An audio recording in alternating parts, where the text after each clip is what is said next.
Welcome to the Batman Cave podcast. I am your host, Scott Johnson, aka The Batman, and it is my man cave. I'm glad you stopped by to hang out. On this show, we talk about stuff that interests most guys, from video games, guns, shooting, to movies and product reviews, and so much more. But one thing is for sure, you will never, ever hear celebrity news. Today, we'll be talking with my friends Jason High, the Low Man, and Mr. Ron Neese, the King of Thumbs, and we will be focusing on our very first impressions on the brand new game from Bethesda, the developer, Arkane Studios, and this game is called Prey. It just came out a few days ago. We're pretty excited about it, so let's just get going. But before I go too further, gentlemen, welcome. Thank you. Welcome. Thank you. Hi. Nice to have you here. Okay, I'm in here being a celebrity and all. Is that okay? Well, we're not going to talk about celebrities, and you won't be talked about because you're not a celebrity either. But you know, in the making, in your own mind, Local celebrity of Terre Haute. Man, that is something to aspire to right there. Hey, before we kind of get going here, I got some house cleaning items we want to talk about. First of all, our last podcast, we talked about video games. I have a little correction from that episode. We were talking about first-person shooter, basically the shooter, and I had said that Unreal Tournament was a third-person shooter. It is not. It is actually a first-person shooter, so I just want to make that correction for anybody, flips out. And then just kind of talk about some quick news. I don't know if you guys saw this or not, but, we kind of, in that episode, we gave, Call of Duty World War II a little love, right? We gave it some love. Yeah. We said we're actually kind of excited about it, and that they were going to go back to, no double jumping and no sliding and no jetpacks and running on walls, and it's going to be more realistic. I think there is some sliding, actually. Yeah, I have no doubt. But after this news here, it makes me kind of go, what? But apparently someone is reporting that there will be female soldiers in the game. Not females working in the nurses' aid station, but soldiers. So war's no place for a woman. That's right. They get back in there in the kitchen and then the hospital, nurses' aid station. Come on. I get it. There's a lot of girls that play shooter games and stuff, and it's like, you're going to make an era piece like this. It's like, can you not, for one game, can you just stick true to what it was and not feel like they have to do marketing? Was there no point in the war where there were female soldiers? No, not at all. Not, I guess. No. Not at all. Zero. No. Okay. No. So anyway, well, I thought I'm going to get that same Call of Duty thing. It is. It's like, here we go again with marketing stuff, and it's just like, whatever. Right when you think that there's a ray of hope, this comes out, and you're like, great. Second of all, I can't. Yeah. I can't wait to get the weed skin for my carbine. Then that's going to be the highlight of that. Yeah, digital camo for your Thompson. Yeah. Well, I don't know if you guys have played Titanfall 2 in a while. I actually got in there the other day because I was like, I haven't played Titanfall 2 in a while. Let me get in here and play this. They actually have a couple of new modes that are trial modes, I think. One is actually called Live Fire, and it's basically their pilot v pilot kind of a deal. But they actually have private matches, which I thought that was interesting for our group. That's always kind of looking for something to do. Everybody still has Titanfall 2, and it might be interesting to go in there and actually do a little pilot versus pilot private. But they also have this mode called Titan Brawl. You guys have not seen this or heard this, right? No, you did mention this. Okay. Titan Brawl is basically team deathmatch with just Titans. So it's not Last Titan Standing, where you have one life and you protect that life, and when you're done, you're done. You wait on your friends or your teammates. This is literally the first team that gets the 30 kills wins, and you respawn in your Titan. There is no getting out of your Titan. It's just Titans fighting Titans. And I actually thought this was kind of fun. But a little disclaimer, since, one of the biggest beefs with Titanfall 2 was with their Titans. You know, a lot of people were talking about, you know, why did we get away from the paper, scissors, rocks? You know, 3 different Titans of Titanfall 1. And we've got all these Titans now, 6 or 7 Titans. And really, the only 2 Titans really kind of shine through, which are the big mama Titan dude that has the big chain gun. And I don't Legion. know. Yeah, Legion. And then there's the one that has the sword, Ronin, I believe. And right. apparently now Ronin is just way OP, because I made a couple of videos, as I just had to see it for myself, see what it looked like. But just firing on someone, and then coming through it and just slash me 2 or 3 times, and I'm dead. And I'm like, that sucks. So that's a disclaimer. The game mode is fun, but I found myself having 2 or 3 kills and having 18 assists. And I'm like, that basically means I'm putting a lot of damage on people, on Titans, dooming them only for someone to come in and steal the kill. So that's just a little disclaimer there, a little news. Also, some of our friends are going to be really thrilled about this. Gears of War, you know, they've been thinking about making a movie for quite a while. Apparently last week I don't know if you guys saw this or not too, but they actually finally found a writer to write the script, screenplay for the upcoming movie, which they've not even said when that's going to be, because who knows. But some of our friends will be really excited about that.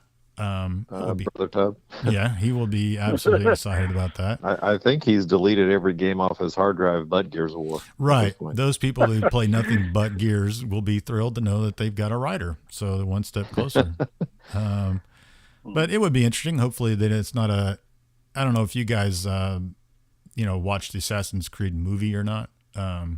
That's on our list to actually review. But I never really heard anything about it, what people thought about it.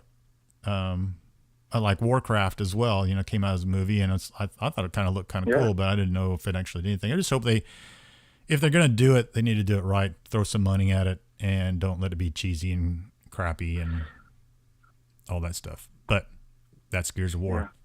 Wait, something that we've been playing. Go ahead.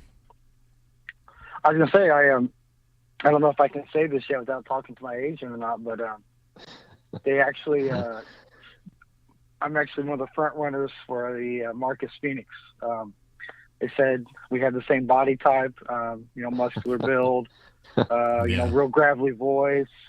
So, yeah, I just kind of breaking the news here missing first. A couple of teeth. Podcast, yeah. Well, I thought you were up just for a real war hardy grizzled veteran. I thought you were up for Locust number 4 gets chainsawed. That's what I thought you were up for. Yeah. You're in there. You have a very short scene, but you're in there. You made it. Yeah, I made it. Hey, well, we have look, Ma. Yeah, look, Ma. There's Ron, king of chainsaws, being chainsawed. We're also King of Thumbs, king of chainsaws. King of chainsaws, no thumbs. We also been playing a game called Zombie Army Trilogy. It's from the guys with Sniper Elite series, and I just have to report on that. We've had a lot of fun with that game. It's a real simple game type. I mean, it's kind of a horde mode co-op storyline kind of thing. It's definitely, but you're always advancing. You're always advancing. It's kind of not just holding an area, right? It's kind of cool. Yeah, it's definitely cool. It's kind of got that Left 4 Dead kind of feel to it, where you're going to safe houses and stuff. It definitely is a game on rails. There's no doubt about that. You can't really do a whole lot of wandering. But for what it was, and I think, what did we pay for that thing? Like $10, $15, something like that. Something like that. Yeah, it was on sale a while back with the deals with gold for $10. $10. So, that's like a really, really good game for $10. Lots of fun. You play it to 4 people co-op. We've played it. We couldn't afford not to buy it. Could not afford not to buy it. We're losing money every time we didn't do it. So I'm glad we did, because that's a cool one. And I'll end on this little newsworthy note. I don't know if you guys saw this today. Jason, I don't know if you saw this today. Yes, but there's I did. rumor out there that the next Far Cry, which is releasing this fall, September-ish, is going to be a Western setting.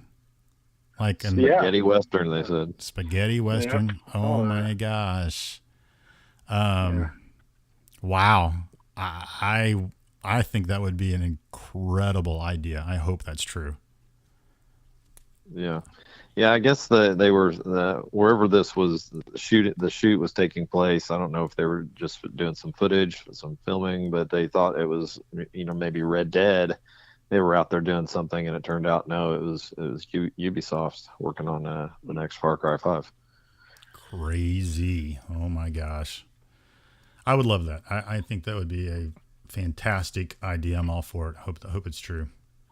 But anyway, on we go with the much anticipated. I know I have been anticipating this. You guys, I think, have been too.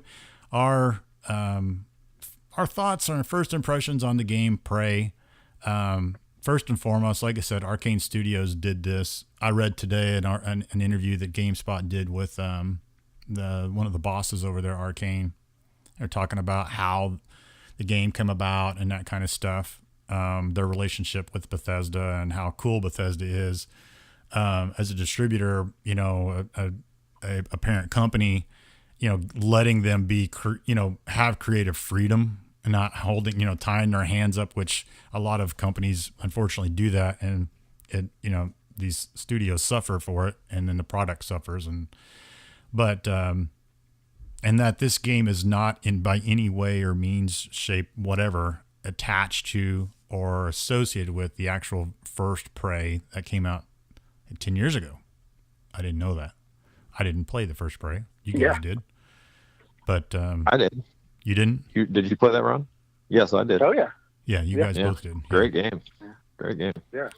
Yeah, they basically said the game had died, and the name was available. And these guys had already, had in mind a game that they wanted to build, they wanted to develop, and it was this game. They just didn't have a name for it at that point, and somehow they found out that the name Prey was available, and are like, it'd be kind of cool. It'd be kind of a nod to the old Prey, even though it's got nothing to do with that game. But I thought that was cool. It was a first-person shooter, I guess. Yeah, it's a first-person shooter, and this game resembles BioShock much more than the original Prey. Yeah, and we'll we'll get into that. So let me ask this. Let's go with. So I've played the game for several hours. I'm probably further than both you guys put together. It's debatable. No. Jason, if you don't do side missions, maybe you advance the main campaign a little further than me. But dude, still, even with all your little side missions stacked on top of each other, you're not even close. We're gonna check the hour ticker here in a minute. Yeah, no problem. Ron's had the least amount, so we'll get Ron's first opinions here. So what do you think, Ron? What's your first opinions of this game and all that? Did you even finish the demo, Ron? Least amount, most experience. Let's say that. How about that? Huh?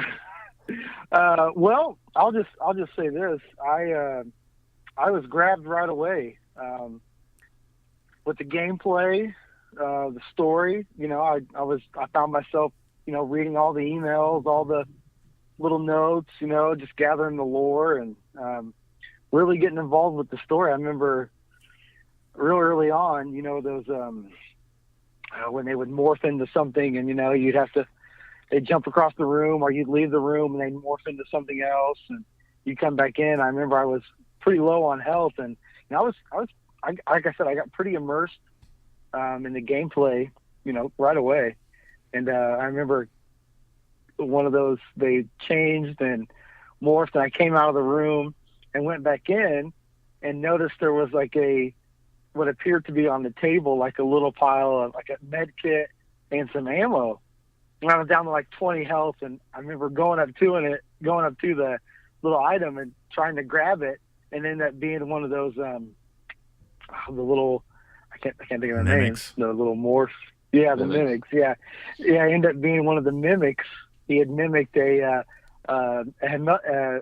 med kit and a little pile of ammo, and I was like, man, that's when I was like, man, that's pretty inventive. So my first impression was I got immersed pretty quickly, and like I said, I really found myself, reading some of the emails and picking up the little notes and the story that went along with I it. too had one of those. Not to cut you off there, Ron, but I too had one of those experiences where I was playing the game.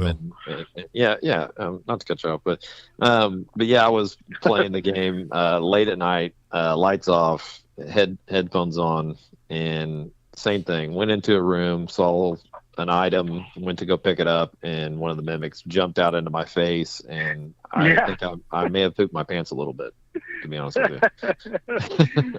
Anal seepage. Well, I mean, you experienced a little bit of it anyway, being your age. I mean, right?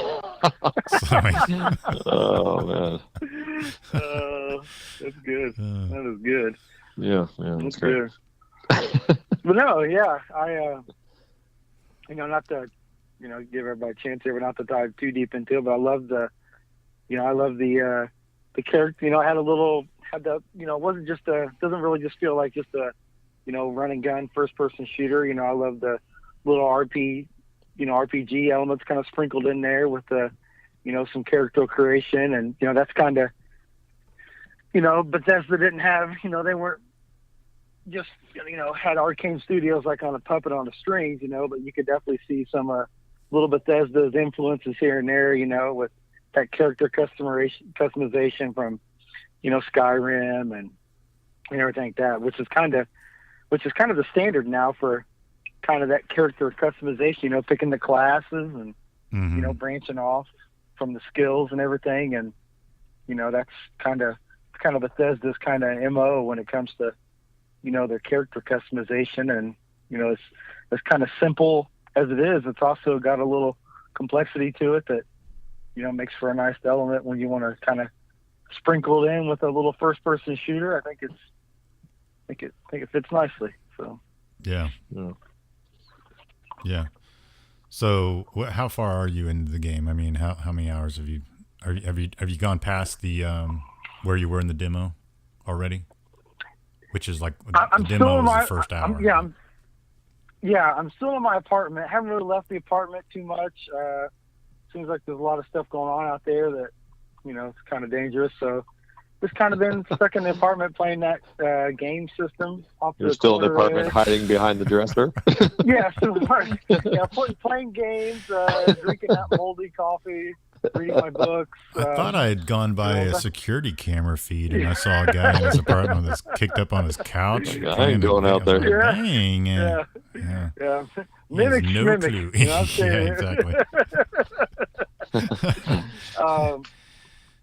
I'm not sure my hourage into it. I'm not, anywhere close to probably what you guys are. I had a pretty rough weekend, but I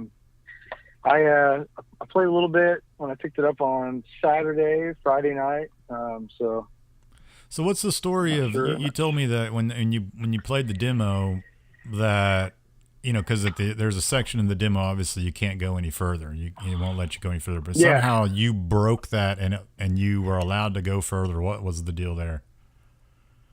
Yeah, so when you can in the game, one of the kind of elements that you get, you can kind of bounce stuff off of that little glue gun you get, kind of, Mm-hmm.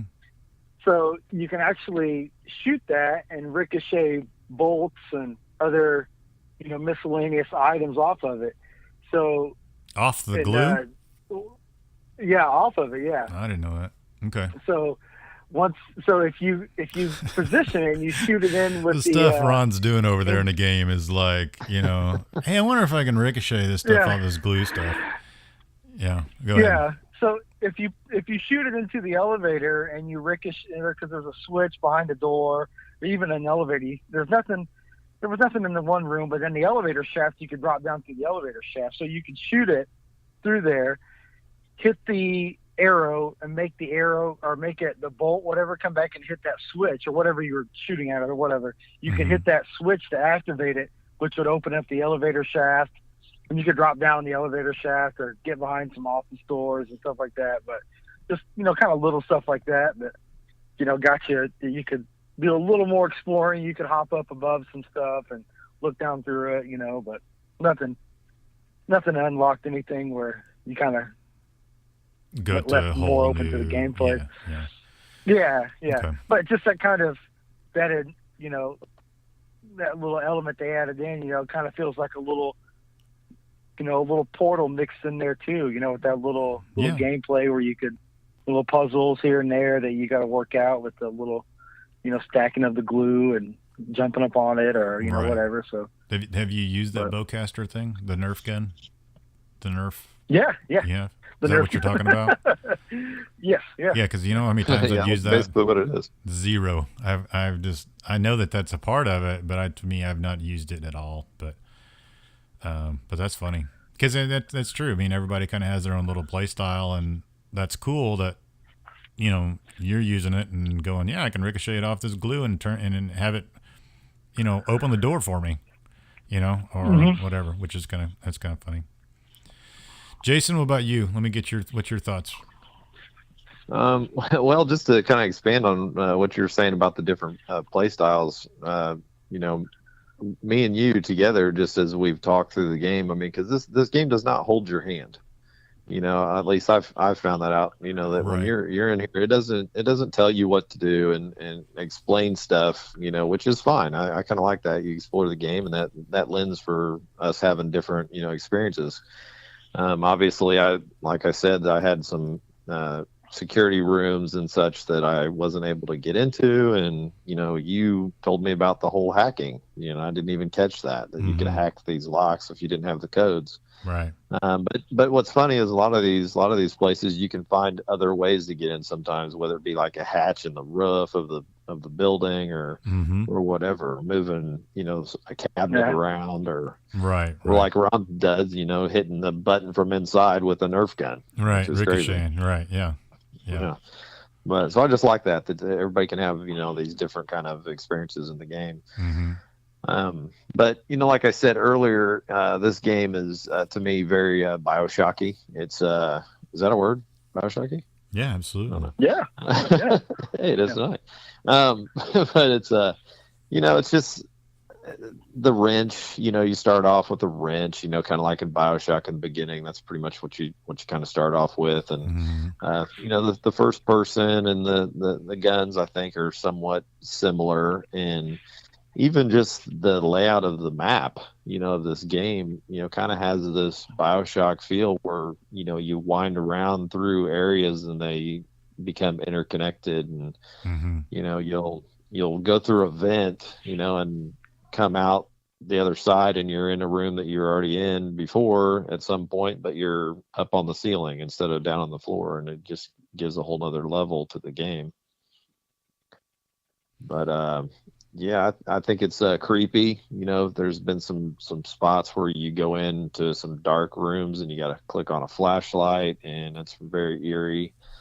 I like I don't know, Ron, you probably have not gotten to the part with the anti-gravity tunnels or actually going outside the ship, and you have kind of little jet packs on the suit you're wearing, and to move around out in space, and that's really cool. They did a really good job with that too.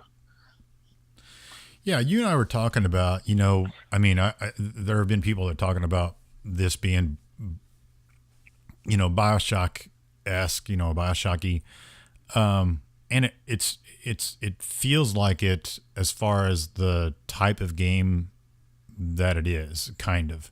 But it doesn't look like it by any means. It doesn't really play like it, obviously. It's something that, when we were talking, when I was playing the demo, like to me, right off the bat, this to me felt a lot like Half-Life.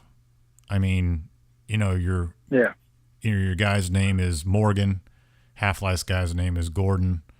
You have a suit. He has a suit. it's the creatures, the little spider creatures in Half-Life. They look a lot like the mimics.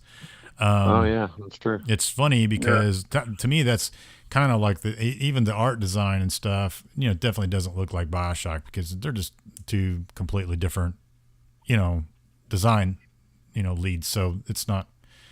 Directions are a little different as far as the look and feel, but as far as Half-Life goes, I feel like that this really reminded me a lot of Half-Life. It reminded me of Portal, little Portal going on as well because of, you do have hacking, and when you hack, like in BioShock, when you hacked something, there's a little puzzle. And so there's, the hacking is puzzly as well. We talked about this too. Tough. It's hard. It's really neat. It's easy at first, when you only have one thing that you have to hack. Then when you get into 2 and 3 and under the timer, it gets kind of brutal. It does. It's not.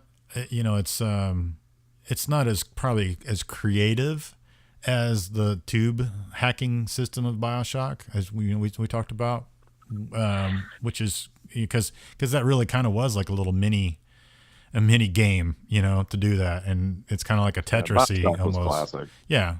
This is not anything like that, but it, like you said, you're timed and you've got to do it. And it's kind of hard, but I totally agree with you about the game not holding your hand. When you have an objective to go to, it shows up on the map and it shows up on your heads up on your HUD, where it is.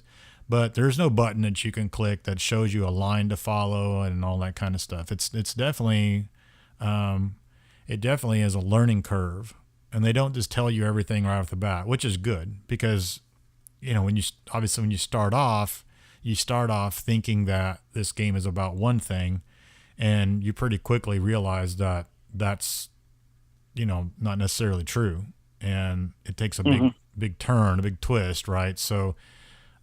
I agree with you, Ron. The story so far, I think, is really pretty good. It's not going to, I don't think, and I can be completely wrong, but, that's why it's hard to compare any game with BioShock. BioShock came out, and the ending it had, it really blew people away. It really kind of went, oh, would you kindly? Oh, yeah. It was kind of the... the whole spoilers. Yeah. It's the whole. Well, if you haven't played BioShock by now, sorry. Yeah, I think Ron's still in the demo. Yeah. Easy. But it's hard to compare it with BioShock. I think the story is fine, but the cool thing is, like you're saying, with Bethesda influence, there are multiple endings to this game. No one's going to have the same ending. They even said it themselves. Arkane said, hey, this is the way this game is built was, not everybody's going to have the same ending, and like you're saying with the skill tree kind of thing, you can favor being an engineer, you can favor being a physician, you can, favor being a scientist. You can unlock whatever skill you deem as, important and most important. I did write this down. I saw this on GameSpot, I think. They were talking about the best neuromods to have, and a neuromod is basically a skill point.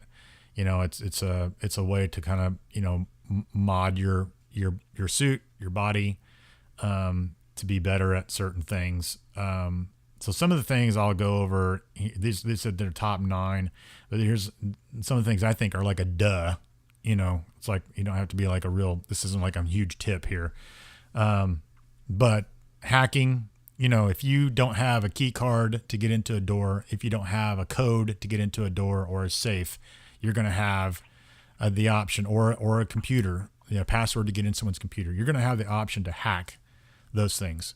And, also turrets and stuff, some turrets later on in the game can be hacked. Other machines and stuff can be hacked. So hacking is a big part of this game. So obviously, opening up the 3 levels of the hacking is important, and that's the scientist division of it. They were also talking about leverage, which, like Jason, you just said this, which I think is a really creative part of the game, because you've got boxes of stuff here, there, and everywhere. benches, chairs, tables, all kinds of stuff all over everywhere, right? The thing is, you can pick almost everything up.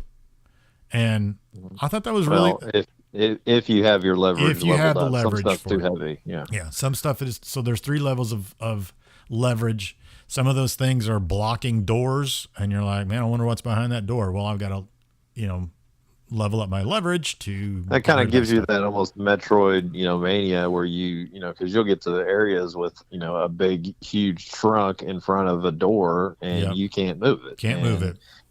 Later in the game, you can come back and, I've leveled this up now. I can go over here and move this and see what's behind, door Yep. number 1. And it is, it's like curiosity killed the cat. You're like, what is, like there's something of floor. I saw a grate in the floor that was open, but a big old monster box is on top of it. And you're like, dude, what is down there? And I can't wait to come back. And so leverage is obviously kind of a duh thing. That's an engineer trait.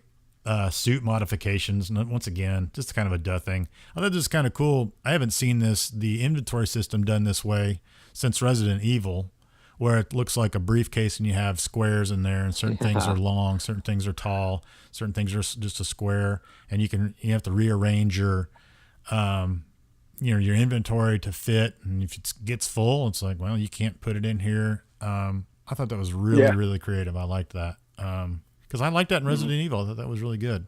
So they brought that back. So suit notifications obviously allows you to have more space in your inventory and more space in little slots that you can upgrade your suit and stuff like that. So that's kind of a duh thing as well. And then the other duh thing is repair. And that's an engineer. There's 3 levels of repair. And repair, you can repair all kinds of stuff that's broken. From turrets to doors to yada, yada, yada. All kinds of stuff you can repair. So that's kind of a duh thing. But here's the things that are not duh. Some of them I have done. Some of them I have not. The first one that I was on their list was called Materials Expert. Have you guys done Materials Expert? No, I haven't. Do you know what it is? Not really. So what happens is Materials Expert allows you to get more bang for your buck whenever you get because you're turning in banana peels and wire and all that kind of stuff. Because that's the kind of thing too, is when you can gather junk and then you take the junk to the recycler. The recycler then turns that stuff into, biodegradable pieces of whatever organic material that you can build upon, and you can take that into their whatever that thing's called. What's that thing called? Modifier or whatever. Yeah, I can't remember what it is, but anyway, you can take those things and put them in there, and there's certain things require a certain combination of that organic material, and you can like create bullets and create shotgun shells and med packs and all kinds of stuff, which is a real creative little thing they did as well. But the Materials Expert, basically, when you put junk in there, it gives you more of the organic stuff out of it. So you're doing that quite a bit in the game. I mean, a lot, I think. I am anyway. Yeah. Picking up junk and recycling it. So that was something. It's an engineer. Fabricator, yeah. The fabricator is what that's the word you're looking for. Yeah. I read a little thing on there. This is like the part where a lot of people were glitching. They were finding a little glitch out of that to get unlimited materials and everything from when you go up to the recycling thing, or something about if you take it into like stacks, like take it into stacks, move it to the recycler or something like that. So people are already finding little ways to get more material out of that from the recycler or whatever. But yeah, if that's you listening to this podcast, just play the game, okay? Just exactly. Yeah. Another one's called necropsy, and it's for the scientists. Well, it allows you, and I don't have this yet, but I'm gonna get it next time. It basically, when you kill one of the aliens, and you can actually take part of their body. Well, I don't know if you guys noticed this, but you can only take one part of their body, and there's another part of their body that has an X out. Well, that opens up that other part, and apparently that other part is worth a lot. So, didn't know that. Do now. I did not know that. That's interesting. Yeah. I was wondering why I couldn't pick that stuff up. I just figured it was something later in the game. Yeah, I did too. I was like, why can't I take some other kind of gun or something that would use it? Yeah. Other one that's called Dismantle. I don't know if you've got Dismantle or not, modded, but it basically allows you to take guns. Like, for instance, if you go pick up another pistol, you can put it in your inventory if you have room. Even though you already have a pistol, you're picking up a second one. You can go in there and you can hit Y to apply it or whatever, customize it. And then there's a small menu that says dismantle, and you can dismantle those guns and stuff for spare parts, which in this game you use spare parts a lot. So I did that a long time ago, and it has been fantastic. This is one I don't have. You're not as dumb as you look, you know. You learn a lot from this guy. Yeah. You definitely can learn a lot. I just got kicked off the podcast. Yeah, Dang it. Mute. Toughness. You've gotten toughness. I didn't hear about this one, but apparently this really helps you take less damage. And I'm like, where was that? It's in security. I don't have a lot of security stuff opened up, but toughness is in there. And then the physician, which I think once again is kind of a duh thing, because physician levels 1 and 2, you can expand how much health you can, you go from 50% to 100% to 150%. And you get more out of your health packs and stuff like that. So this is like what they were talking about, their top 9 neuro mods. But cool. Yeah, I think the game is a really cool game. I really like it. It's really a deep game. You didn't even touch on, we talked about the suit mods, but there's also the, it's the psychosis part of the game that, I'm like 20 some hours in before I got my first, mod for that. Right. And let's not go too deep into that, because it might be it might be a little, yeah, but there is so you do have physical things that you can do, but there's another, because Ron probably doesn't have it, I would guess. There's a whole other kind of like, it would be maybe somewhat similar to BioShock's plasmids. Yeah, maybe? It'd be like the plasmids. Yeah, it'd be like the plasmids. So, which is a whole nother dimension that you didn't really see coming. And I thought the game was great until that game, and I was like, dang, wow, this game is, that just makes it even better. But I for me, there are a couple, let's talk about maybe the things that I'm not sure there are a lot of negatives in this game, but maybe stuff that's not the greatest. I think the soundtrack is really good, but I was joking with Jason. That is the title soundtrack. Yeah. The title screen, man, that was a great one. It's very good. Music, the soundtrack is very, very good. But it is like really loud, and the sometimes music will play at the weirdest times. Like when you walk into a room and it's before you even see a creature or anything or know that anything's in there, the music will just start playing, and it's playing loud. And the music half the time scared the crud out of me, because I have headphones on, but there were also times where someone would call and you're trying to hear them and the music would blare on, and I'm like, I can't hear what this person's saying and what. So I actually went into the menu and turned it way down. Yeah, I did the same. Only like 80% or something, but I took mine all the way down to 10%. I was like, I can hear it in the background. Wow. Yeah. I wanted to make sure I heard people talking, but it has been a little glitchy. I've had a couple of moments where trying to load, and it would have the Talos 1 logo is kind of the little loading icon or whatever, and it just sat there and spun and spun and spun and spun and spun and spun, and I had to end up restarting the Xbox. I think, Jason, you said you had the same thing happen to you. Yeah, I've had a black screen one time after a loading, period, and it's not been too bad. A few little things like that. It's something I want you guys to. I told Jason this today, Ron, and maybe people who are listening as well. There's going to be a time in the story where you go into a reactor and you have to shut the reactor down, which is powering the whole ship. By the way, this is in space. It's a space thriller. When on that scene, it's a really, really cool little level because it's like 10 or 12 stories that you have to go down these stairs and stuff. It's pretty big. But when I was looking forward, like, to the wall and stuff that's really close, it was fine. But when I would move and look out over the expanse of looking down and all the reactor and everything, I experienced some like major lag and just chopping. It was really, the game was struggling to get through. Frame rates kind of dropped a little. Yeah, a little, big time. So I want you guys to take notes.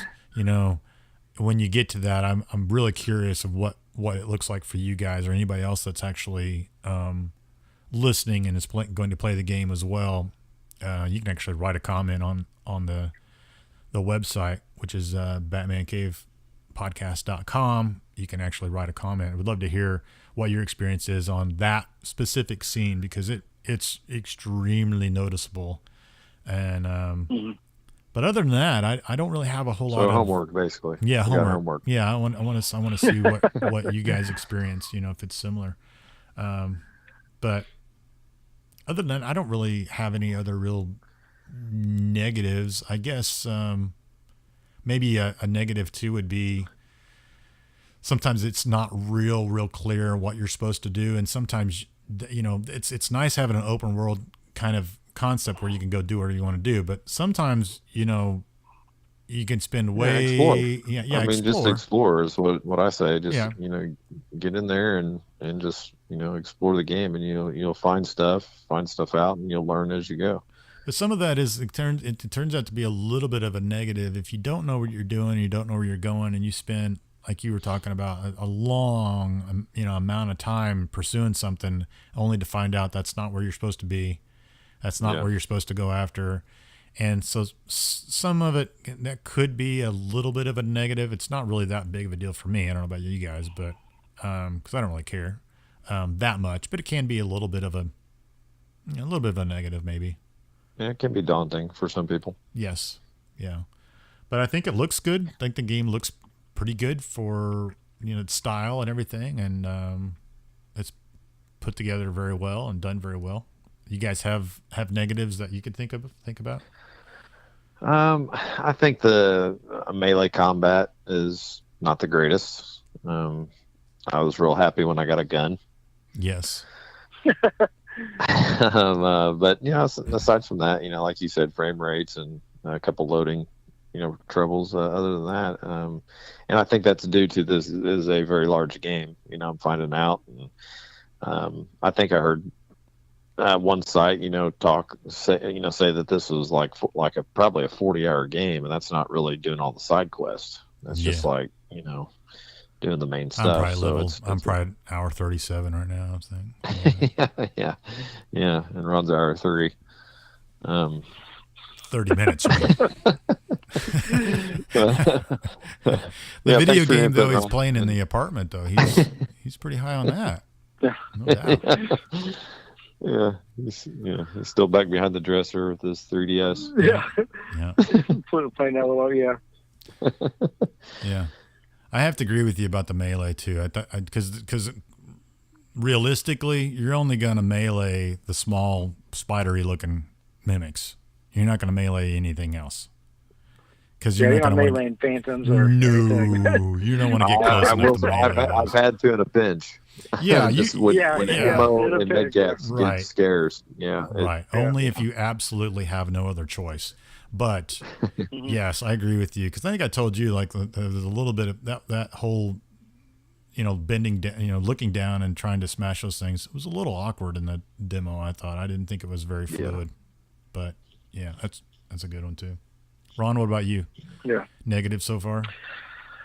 Not really. I mean, the game, like you said, the game kind of drops, frame rates here and there. But I mean, anymore, that's, if people are, the game's not, it's not 60 frames a second. It's not running at this, it's garbage or whatever. It's, I mean, that's going to be, it's going to be here and there, throughout most games now. They're all not going to run at, perfect speed and or patch anything this like that. stuff, Yeah, they'll patch it or whatever. But no, I mean, I don't have anything really complaint-wise that really kind of, rubs me the wrong way. I kind of feel like the game is, if you were to make a stew, and you sprinkled in some of the stuff from your favorite games, you got a little BioShock in there. I feel like, with the plasmids and, customizing the character. I mean, it's got some, RPG elements sprinkled in. It's got a nice first-person shooter.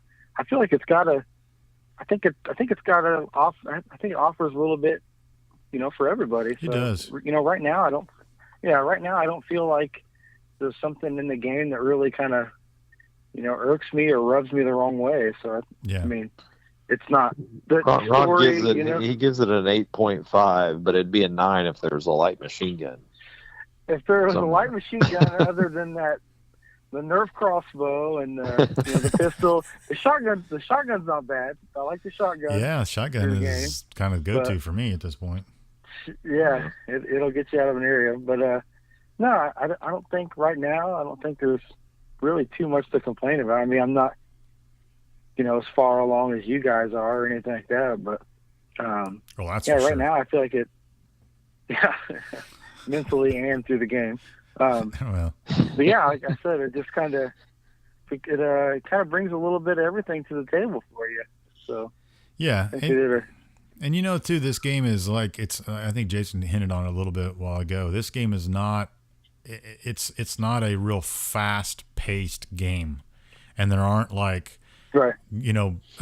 Aliens around every corner. I mean, I think they did that on purpose because, like you said, the mimics, the little small mimics, they mimic inanimate objects. So you can walk into a room and there'd be 2 coffee cups sitting on the table and you have no clue that one of them is actually an alien. So there isn't like nonstop stuff here, there, and everywhere. And it's just, you don't even come across another human being until you're way into the game. So part of it just feels like everything's been completely abandoned and there are monsters hiding around. Dead Space. Yeah. And it definitely, yeah. I mean, if you like Dead Space, you'll definitely like this game as well, I think, for sure. But I agree with you; it's got a lot to offer, and thumbs up for me. So me too. I like it. Well, yeah, I agree. Yeah. That's going to conclude the podcast here. We're coming close to our end of our time here. We appreciate you guys stopping by, gentlemen. We appreciate your opinions this evening on this game. We appreciate you stopping by and listening. You can learn more about what we got going on here. The BatmanCavePodcast.com. Check it out and subscribe. We appreciate it. See you later on.